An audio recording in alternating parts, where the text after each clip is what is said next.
सभी बच्चों को गुड आफ्टरनून। सभी कैसे हो बेटा? सब अच्छे हो? अच्छे से हो? कॉम्पोजिट विद्यालय, यूपीएस सोनबरसा, किरातपुर, सभी जितने भी बच्चे आज क्लास देख रहे हैं सभी को गुड आफ्टरनून। ठीक है। तो आज हम क्या करने वाले हैं? आज हम एक नया चैप्टर शुरू करेंगे, कोशिका से अंग तंत्र तक। ठीक है। तो कोशिका से अंग तंत्र तक ये जो लेसन है, ये बहुत ही इंटरेस्टिंग सा एक चैप्टर है। ठीक है बेटा। तो इसको हम पढ़ने वाले हैं। तो बच्चों मुझे ये बताइए, आप लोगों ने बड़े बड़े बिल्डिंग्स या मकान बनते हुए देखा है? वो किन से? नमस्ते जी, यूपीएस बहाव से नमस्ते। तो आपने बिल्डिंग्स को बनते हुए देखे हैं, है ना? तो ये बिल्डिंग्स वगैरह जो होते हैं वो किन से बने होते हैं? बताइए आप मुझे, किन से बने होते हैं वे? बताएंगे? जी हाँ, ईंटों से, पत्थर से, है ना? तो आप देखेंगे कि ईंटों से या पत्थरों से मिला मिलाकर क्या बनता है? दीवार बनती है ना?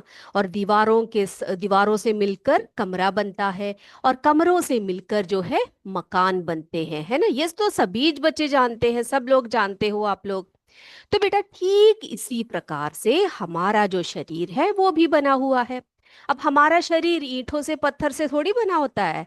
हमारे शरीर में कुछ और चीजें होती है जिनसे हमारा शरीर जो होता है वो बना होता है। क्या आप जानते हैं हमारा शरीर, हमारी शरीर की एक एक इकाई, एक एक जो अंग होते हैं वो किनसे बने होते हैं? आप जानते हैं?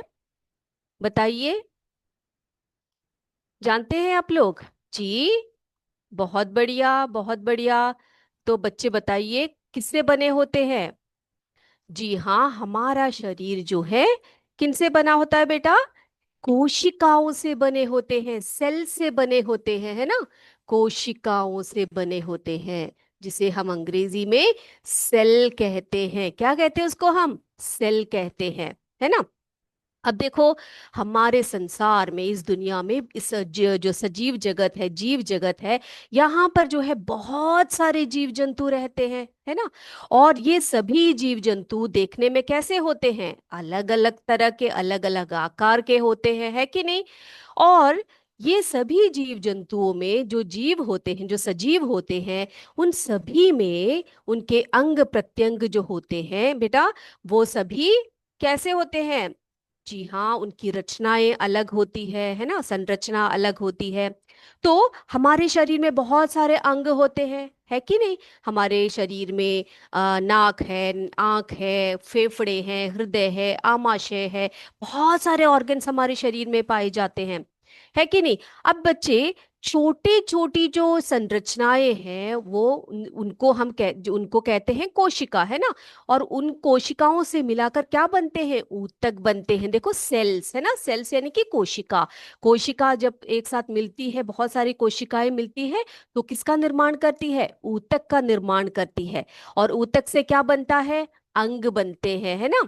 और अंग से क्या बनता है बच्चे? अंग तंत्र बनते हैं। और अंग तंत्र सब जब एक जीव में होता है तो वो क्या बन जाता है? एक जीव होता है, एक जीव बनता है ना? तो इस तरह से आपने देखा, हर तरह के जो कोशिकाएं, छोटी छोटी कोशिकाएं मिलकर टिश्यूज बनाती हैं, ऊतक। ऊतक से ऑर्गन बनता है, अंग बनते हैं, अंग से अंग तंत्र, ऑर्गन सिस्टम बनता है, और अंग तंत्र से शरीर का निर्माण होता है। ठीक है। अच्छा, अब मुझे ये बताइए, हमारे जो जीव जगत है, जीव जगत में बहुत सारे जीव रहते हैं। उसमें से बहुत सारे, देखो बेटा, हमने सूक्ष्म जीवों के बारे में बात की थी, है ना, पिछले क्लास में? तो सूक्ष्म जीव कैसे होते हैं बेटा? देखो, सभी के आंसर्स मैंने देख लिए, यूपीएस मटुका, किरातपुर, कॉम्पोजिट विद्यालय, उन सब ने सेल सेल सेल करके आंसर दिया है। ठीक है। तो हमारा जो शरीर है कोशिकाओं से बना हुआ है। अब मुझे ये बताइए, जो सूक्ष्म जीव होते हैं उनके कितने सेल्स होते हैं? कितनी कोशिकाएं होती है उनके शरीर में? और हमारे शरीर में कितनी कोशिकाएं होती है? क्या आप बता सकते हैं? कोई बता सकता है मुझे? चलिए, तो बेटा, जो जीव होते हैं वो कई प्रकार के होते हैं। उसमें से कुछ जीव जो होते हैं कैसे होते हैं? जिनकी सिर्फ एक ही कोशिका होती है ना? और कुछ जीव ऐसे होते हैं जिनके बहुत सारी कोशिकाएं होती है, जिनकी बहुत सारी कोशिकाएं होती है। देखा है आपने? हाँ, उसके बारे में सुना है सभी ने? चलिए, तो हम देखेंगे कि जो जीव बहुकोशिक होते हैं या एक कोशिक होते हैं वो कैसे होते हैं। देखें जरा, चलिए बेटा। तो कोशिका जो होती है वो शरीर की संरचनात्मक एवं कार्यात्मक इकाई होती है। हमारे शरीर की संरचनात्मक और कार्य, इसका मतलब क्या है कि हमारे शरीर की जो रचना होती है शरीर, वो भी कोशिकाएं करती है। जो कार्य होते हैं वो भी कोशिकाओं द्वारा होता है ना। तो इनकी संख्या जो होती है, यानी कि कोशिकाओं की संख्या जो होती है, वो जीवों में अलग अलग होता है। जैसे कि अमीबा, पैरामीशियम, युग्लिना आदि ऐसे जीव है जो एक ही कोशिका से बने होते हैं। तो उन्हें हम क्या कहेंगे? उन्हें हम एक कोशिक जीव कहेंगे। क्या कहेंगे बच्चे? हम उनको एक कोशिक जीव कहेंगे, है ना। एग्जाम्पल क्या बताया मैंने आपको? अमीबा, पैरामीशियम, युग्लिना, ये सभी एक कोशिक जीव है जिन्हें हम अंग्रेजी में यूनिसेलुलर ऑर्गेनिजम्स कहते हैं। अब बेटा देखो, केंचुआ, हाथी, मनुष्य, बंदर, बरगद, सांप, छिपकली, मेंढक, ये सभी कैसे जीव है? ये सभी जीव ऐसे हैं जिनमें बहुत सारी कोशिकाएं होती है, जिनके शरीर में बहुत सारी कोशिकाएं होती है। तो उन्हें हम क्या कहेंगे? उन्हें हम बहुकोशिक जीव कहेंगे या मल्टी सेलुलर ऑर्गेनिजम्स कहेंगे। क्या कहेंगे बेटा हम उनको? Multicellular organisms. Composite school Gahura से हैंड रेस क्यों किया है भैया आपने? क्या बात है? चलिए, कोशिकाओं की जो संख्या है वो चाहे जितनी भी हो, चाहे वो एक कोशिक जीव हो या बहुकोशिक जीव हो, बेटा उन सभी में अगर वो सजीव है तो उसमें पोषण होगा, उत्सर्जन होगा, वृद्धि होगी, श्वसन होगा, जनन होगा, है ना। तो ये सारे प्रक्रम जो है हर जीवों में पाए जाते हैं, है ना। क्या क्या चलता है शरीर में? देखो, पोषण, उत्सर्जन, वृद्धि, श्वसन, जनन, ये चाहे एक कोशिक जीव हो चाहे बहुकोशिक जीव हो, उन सभी में ये सारे प्रक्रम जो है वो चलते रहते हैं। तभी तो हम सजीव कहलाते हैं, है ना। निर्जीवों में ये सब नहीं पाए जाते हैं। इतनी बातें क्लियर हो गई है सभी को, तो आगे बढ़ सकते हैं हम लोग। चलिए आगे चलते हैं, ठीक है। यस मैम कहा है कि यूपीएस स्कूल से। अब बेटा बहुत सारे बच्चों ने जो है चित्र भी भेजे हुए हैं, कोशिकाओं के, ऊतक के, सब ने चित्र भेजे हैं। बहुत बढ़िया भेजा है बेटा आपने, बहुत अच्छा है, बहुत अच्छा है, ठीक है। चलिए, जी हाँ, के यूपीएस पिंद्रा से मल्टी सेलुलर कहा है इन्होंने। मल्टी सेलुलर, ठीक है बेटा, बहुकोशिकीय जीवों को हम मल्टी सेलुलर ऑर्गेनिजम्स कहते हैं, है ना। चलिए आगे बताइए बच्चे, और क्या पढ़े हम लोग अब देखो, कोशिकाएं जो होती है वो विभिन्न आकृति की होती है, ठीक है। अलग अलग आकृति के कोशिकाएं होती है, आपको पता है ये। तो कोशिकाएं जो होती है वो भिन्न भिन्न आकृति व आकार के होते हैं। तो जरा देख लेते हैं हम लोग। तो कोशिकाओं के आकार व आकृतियां,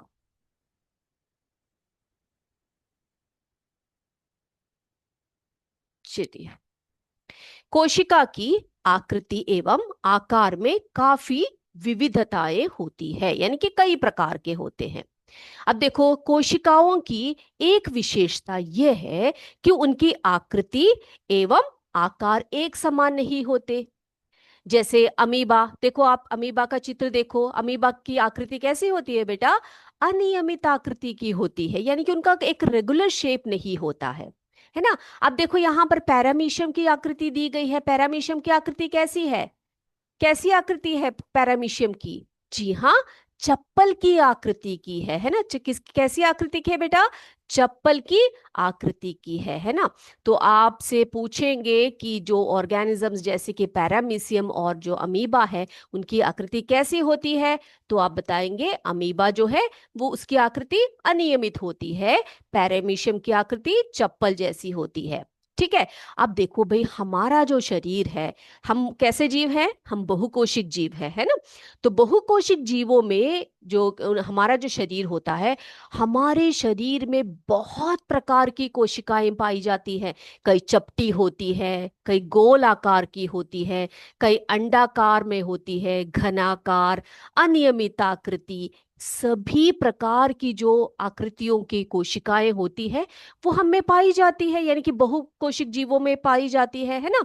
कुछ कोशिकाएं कैसी होती है, छोटी होती है, कुछ बड़ी कोशिकाएं हो सकती है। अब देखो यहाँ पर चित्र में ही आपको दिखाई पड़ रहा है, देखो किस किस प्रकार के कोशिकाएं, देखो तंतु रूप होता है, गोलाकार होता है, अंडाकार होता है। यहाँ पर देखो ये कौन सी तंत्र, ये कौन सा जो है कोशिका है, ये हमारी किसकी कोशिका, ये बता सकते हैं आप मुझे, ये वाला जिसमें बहुत सारे ब्रांचेस हैं, ये किसकी कोशिका है, बताएंगे आप लोग, बताइए मुझे। तो बहुकोशिक जीवों की जो शरीर में उपस्थित कोशिकाएं चपटी, गोल, अंडाकार, घनाकार और अनियमित आकृति के होते हैं, है ना।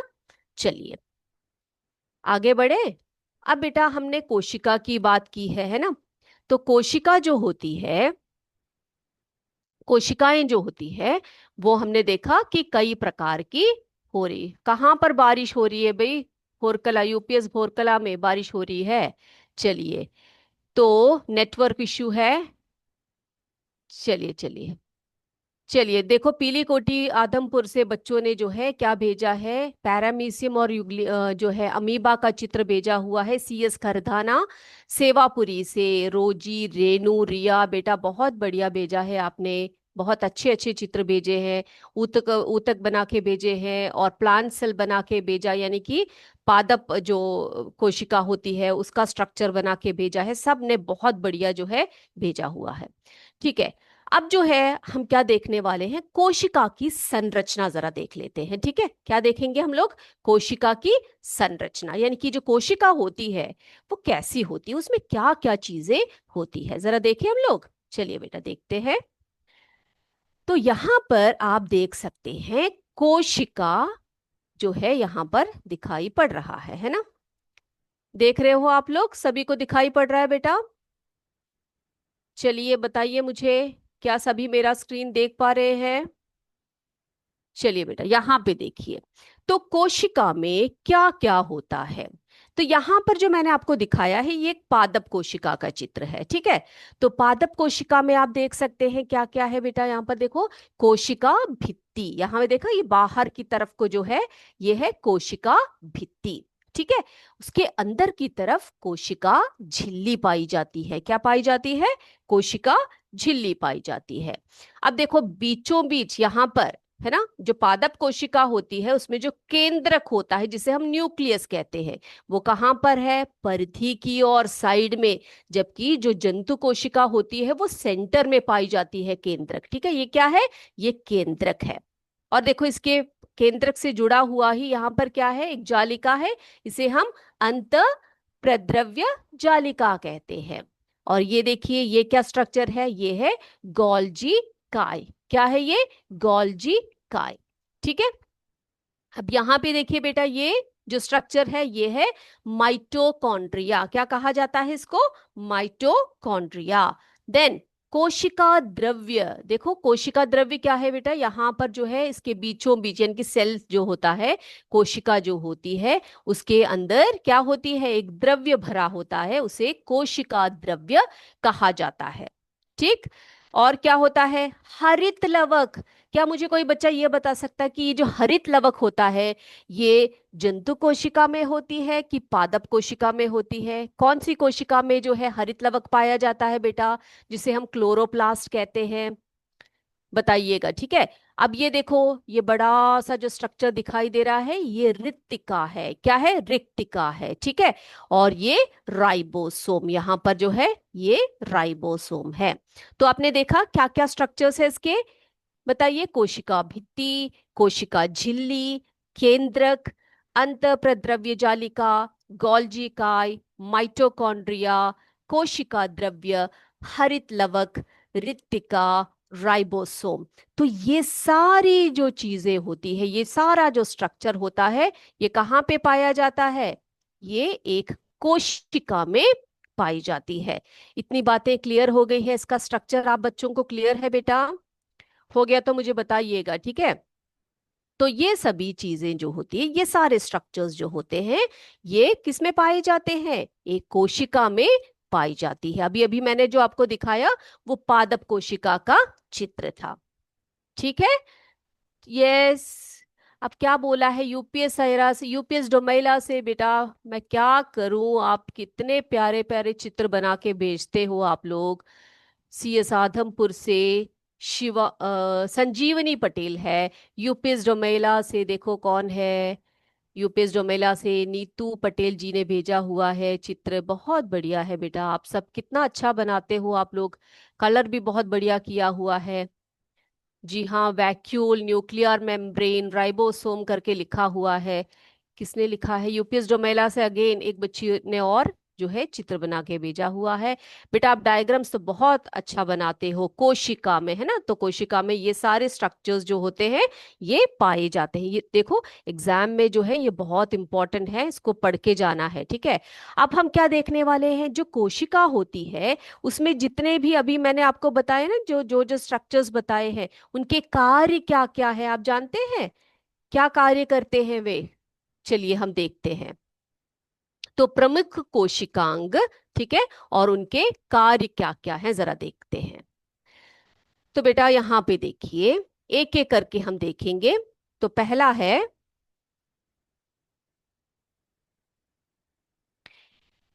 पहला है कोशिका झिल्ली, ठीक है। कोशिका झिल्ली, अब ये कोशिका झिल्ली का कार्य क्या है, ये प्रत्येक कोशिका में चारों ओर पाई जाने वाली झिल्ली है, जो कोशिका को क्या करती है, स्थिर रखती है, तथा कोशिका के अंदर बाहर पदार्थों के आदान प्रदान को नियंत्रित करती है। और ये सभी कोशिकाओं में अवश्य उपस्थित होता है, ठीक है। तो कोशिका झिल्ली जो है क्या होती है बेटा, ये कोशिका के चारों ओर पाई जाने वाली झिल्ली है, जिसे हम सेल मेम्ब्रेन कहते हैं। क्या कहते हैं, सेल मेम्ब्रेन कहते हैं। अगला देखते हैं, कोशिका भित्ति। अब देखो उसको हम सेल वॉल कहते हैं। कोशिका भित्ति कहाँ पाई जाती है बेटा, ये जो है जंतु कोशिका में नहीं पाई जाती। कोशिका भित्ति जो है वो पौधों की कोशिकाओं में, कोशिका के बाहर एक मोटी और मजबूत परत होती है, इसी को हम कोशिका भित्ति कहते हैं। और पौधों की कोशिकाओं में कोशिका झिल्ली के बाहर जो है ये मजबूत और मोटी आवरण होती है, ठीक है। उसी को हम क्या कहते हैं, कोशिका भित्ति। याद रखिएगा, कोशिका भित्ति जो है पौधों में, पौधों की कोशिकाओं में पाई जाती है। अब केंद्रक की बात करते हैं। केंद्रक कहाँ पाए जाते हैं बेटा, केंद्रक जो है ये कोशिका का सबसे महत्वपूर्ण कोशिकांग है, ठीक है। ये कोशिकांग जो है सबसे महत्वपूर्ण है, जिसे हम कहते हैं केंद्रक, न्यूक्लियस। जंतु कोशिका में नोट करके रखने की बात यह है कि जंतु कोशिका के ये मध्य में होती है, लेकिन पादप कोशिका में परिधि की ओर एक साइड को होता है। अभी देखा ना हमने सेल का स्ट्रक्चर, तो उसमें देखा ना अपने प्लांट से का जो सेल होता है उसमें एक साइड को होता है, ठीक है। और इसका कार्य को क्या होता है बेटा, कोशिका की वृद्धि एवं विभाजन करना है। और ये पूरी कोशिका की संरचना और कार्य को नियंत्रण रखता है ना। आपके स्कूल्स में हेडमास्टर्स होंगे, आपके स्कूल में प्रिंसिपल होंगे, तो वो क्या करते हैं, पूरे स्कूल का नियंत्रण वो रखते हैं ना, रखते हैं कि नहीं रखते हैं। तो उसी प्रकार से केंद्रक का कार्य भी होता है। अगला देखिए, कोशिका द्रव्य क्या है बेटा। कोशिका द्रव्य जो होता है वो केंद्रक तथा कोशिका झिल्ली के बीचों बीच जो उपस्थित जीव द्रव्य होता है उसी को कोशिका द्रव्य कहते हैं। और उस कोशिका द्रव्य में जो होता है क्या क्या होता है बेटा, बहुत सारी चीजें होती है, बहुत सारे कोशिकांक पाए जाते हैं, जैसे माइटोकॉन्ड्रिया, गोल्जी इकाई, हरित लवक आदि दिखाई देते हैं। तो ये है कोशिका द्रव्य, ठीक है।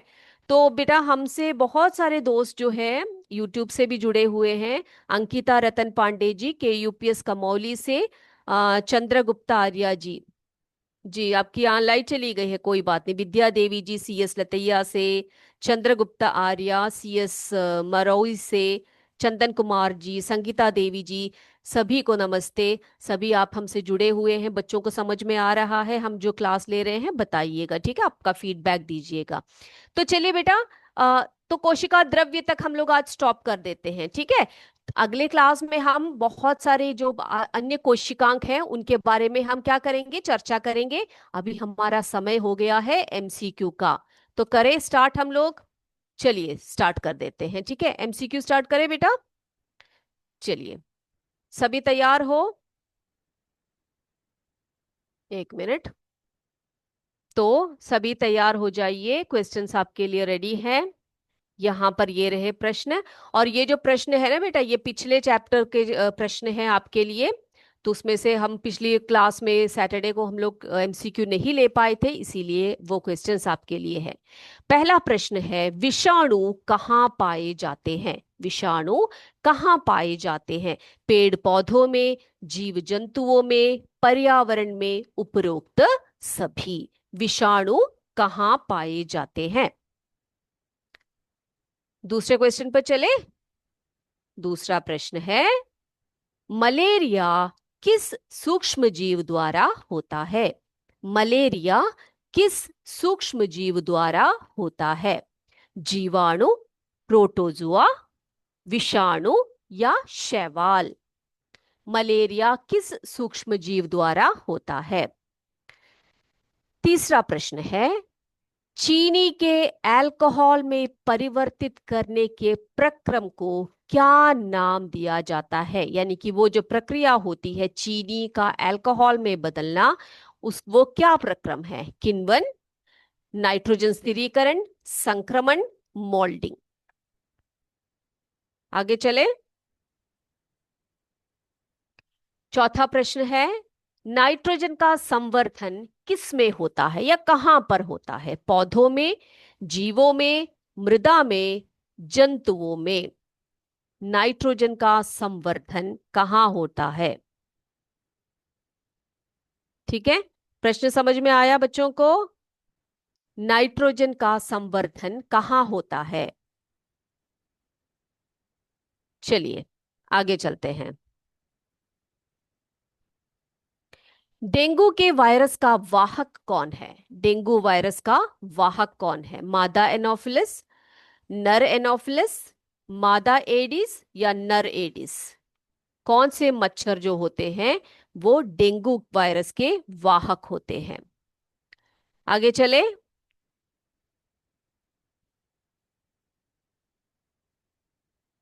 हमारे शरीर में हानिकारक सूक्ष्म जीव कैसे प्रवेश करते हैं? श्वास द्वारा, पेयजल द्वारा, भोजन द्वारा, उपरोक्त सभी?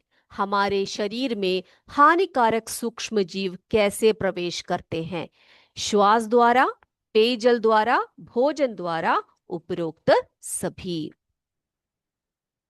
सातवां प्रश्न है, रोगवाहक का एक उदाहरण इसमें से कौन सा है? रोगवाहक, पशु, जानवर, घरेलू मक्खी, जीव? रोगवाहक का एक उदाहरण आपने बताना है इसमें से। आठवें प्रश्न पर चले।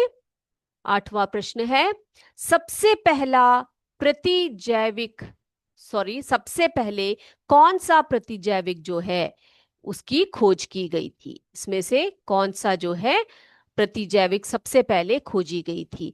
Penicillin, streptomycin, tetracycline? इसमें से कोई नहीं है बेटा, यहां पर नहीं है, ठीक है? नहीं, कोई नहीं। चलिए आगे बढ़े।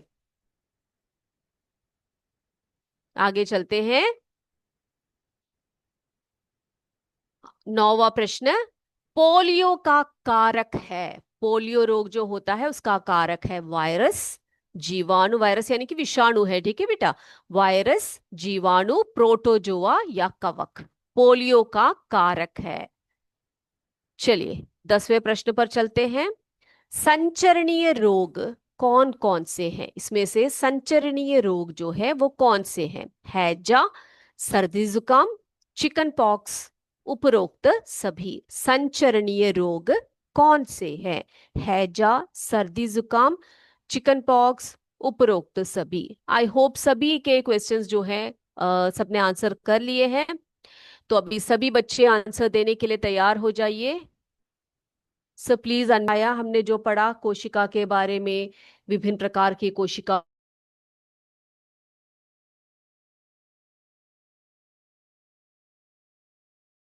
आज जो क्लास में पढ़ा है बेटा, आप सबको क्लियर है? क्लियर है तो बता दीजिए। चलिए, बहुत बढ़िया तरीके से जो है आप इंटरेक्ट कर रहे हैं, मैं देख रही हूँ। बहुत अच्छी UPS Borkala, CS Samogra, UPS Saira, CS Badava, composite विद्यालय, CS Samogra, composite school Gahura से। देखो, इतने सारे जो है आपने मैसेजेस दिए हैं, मैं कैसे पढूं मुझे पता नहीं। यूपीएस बोरकला से कहा है nice class ma'am, thank you ma'am. Nice ma'am बोला है। बेटा क्लियर है आप सबको? अब मुझे खुश करने के लिए नाइस क्लास मत बोलिएगा। आपको बच्चों को अगर समझ में आया है तो आप दिल से बोलिएगा कि मैम क्लियर है, समझ में आया है। ओके, ठीक है। और अगर आपको कोई डाउट है, कोई डिफिकल्टी है कोई भी कॉन्सेप्ट समझने में, तो जरूर आप अगले क्लास में मुझे बताइएगा, हम आपको फिर से बताएंगे। ठीक है। सीमा रावत जी के यूपी सम्मिनी से सबने कहा है नाइस क्लास। तो आई होप मेरे बच्चों को आज का क्लास पसंद आया है। अगली क्लास में हम आपसे फिर मिलेंगे। क्लियर है कहा है, कॉम्पोजिट विद्यालय ने भी कहा है, यस मैम के यूपी सम्मिनी ने कहा है। तो अगले क्लास में हम बात करेंगे बाकी जो जितने भी कोशिकांक हैं उनके बारे में हम चर्चा कर। देखो, ये बहुत बड़ा सा चैप्टर है और बहुत इंपॉर्टेंट चैप्टर भी है। तो हम सारे जो जितने भी कॉन्सेप्ट है बहुत अच्छी तरह से क्लियर करने का प्रयास करेंगे। ठीक है। तो आज की क्लास को यहीं पर वाइंड अप करें हम लोग। चले, चलिए, तो आज के क्लास को हम यहीं पर वाइंड अप करते हैं। अगली क्लास में आपसे फिर मिलेंगे। तब तक जय विद्या शक्ति, जय हिंद, जय भारत। धन्यवाद।